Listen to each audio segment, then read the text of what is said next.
Dela writes, my MVVs, welcome. Ooni of Ife allegedly confronts elders in sacred meetings. Some of you sat in the circle that approved this mortar. You will all cry if you don't back out or back off from my wife, Olori Naomi. As we are hearing what is going on in a development that has rocked the spiritual foundation of Ile-Ife, the Ooni of Ife has reportedly held a closed-door emergency meeting with some of the highest-ranking traditional elders. You know, one that ended not with pleasantries, but with explosive anger and a firm warning that has left the entire palace trembling. This wasn't an ordinary gathering. This was a confrontation, one that had been long, coming. According to palace insiders, shortly after the non-infamous, ritual mortar crafted to block the spiritual reunion of the Ooni of Ife and Queen Naomi was discovered and dismantled, they only received intelligence that shook him to his core. While many believe the mortar was the work of an external native doctor acting alone, deeper spiritual investigations reveal something even darker and more disturbing. Some of the palace elders, men sworn to uphold tradition and truth, allegedly sat in the spiritual circle that gave silent approval for that mortar to be activated. Shimo. Hi, God.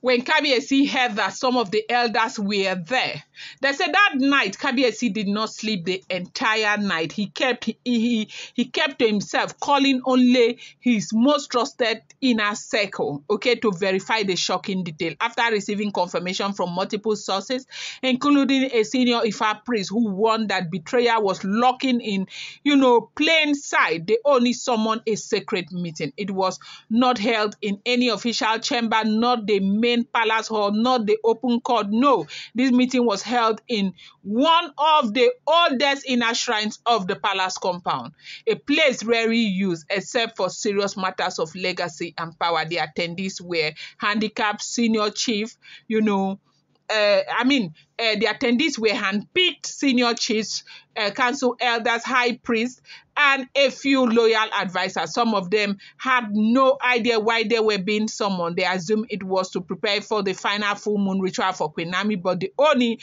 had something else in mind. The moment he entered the room, those present said his aura had changed. There was no smile, no royal greetings, no pleasantries. Only one thing radiated from him: anger. He didn't sit. He stood in the center of the shrine, robe flowing, eyes burning with intensity. Then, without any introduction, he began to speak. You think I don't know what you have done? He began. You think because I'm a king, I do not hear the whispers of spirit, that I do not know who sits behind the curtains pretending to be loyal but stabbing the very soul of the throne. There's a silence fell over the room. Then he said, some of you sat in the circle that approved that mortar. Some of you nodded silently as my name and Queen Naomi's name were, crafted into that evil object. You smiled in my face and prayed for me, but in secret you poured, libation to block her return. Why? What did she take from you? What is it? What has Queen Naomi ever taken away from you? I know all of you. Few days ago, I announced that I will be removing immunity from some of the Oloris that most of you sponsored. Immediately, you brought over 25 other Oloris, pushing for them to be part of the royal circle, insisting that if I take 3 down, I'll bring 3 up. I know everything that you are doing. I know all of you, and I know you. By your names, I know those of you who will do anything in your power to put me down. I know you. At this point, those who were guilty knew he was no longer speaking as a mortal king.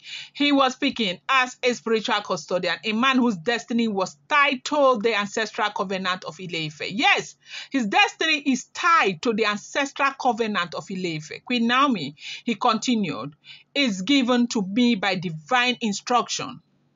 Her womb carries fire. Her presence is not for decoration. And yet you plot day and night to keep her out. You plot day and night to keep Queen Naomi out. They say Kabiyesi was screaming that Queen Naomi is given to me for divine instruction. Queen Naomi's presence is not for decoration, and yet you plot day and night to keep her out. Why? Because your daughters want the seat, because your clans believe they can rewrite destiny. They say Kabiyesi paused, scanned the room slowly, and then made the declaration that has now become the talk of the entire kingdom. Let me tell you now, in the sacred place, if you do not back off from my wife, Queen Naomi, you will all buy. You will buy. I am telling you in this sacred place, I brought you here for a reason. If you do not back off from my wife, you will buy. Not by my hand, but by the same spirit you have called upon to block her return.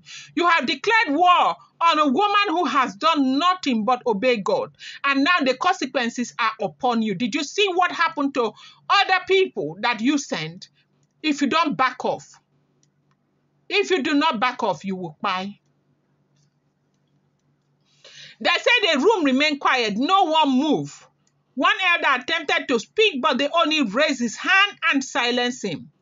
This is no longer politics. This is spiritual war, and I am no longer going to pretend not to see. If I has revealed you, heaven has exposed you, and from this day forward, I will no longer shield those who fight the one that I love. I am done, and it is enough. They said the Ooni did not end the meeting with a prayer or a blessing. He simply turned and left the room, leaving the elders to sit in silence, some visibly shaking, others almost weeping. A few stood confused, but none dared to chase after him. And for those who know Kabiyesi, this does not have anything to do with Kabiyesi's modus operandus. No. He doesn't operate this way. He is calm. He is collected. He is not quick to anger. He's not quick to making drastic decisions, like bringing them to that place where they sat, where he spoke to them. No be smart, no. They said everyone was scared. Everybody was scared. They knew that they pushed too hard. They knew that they did something that they were not supposed to do. Yes, they knew. They say some elders have returned since that day. At least 2 have reportedly fallen sick. That it's been very, very bad since Kabiyesi made this discovery. That they already know that they've goofed big time. This is what is going on in the palace of the Ooni of Ife. I'm going to bring you more update. Do not forget that these are all alleged, rumored, unverified information making the rounds on social media and should not be seen as fact.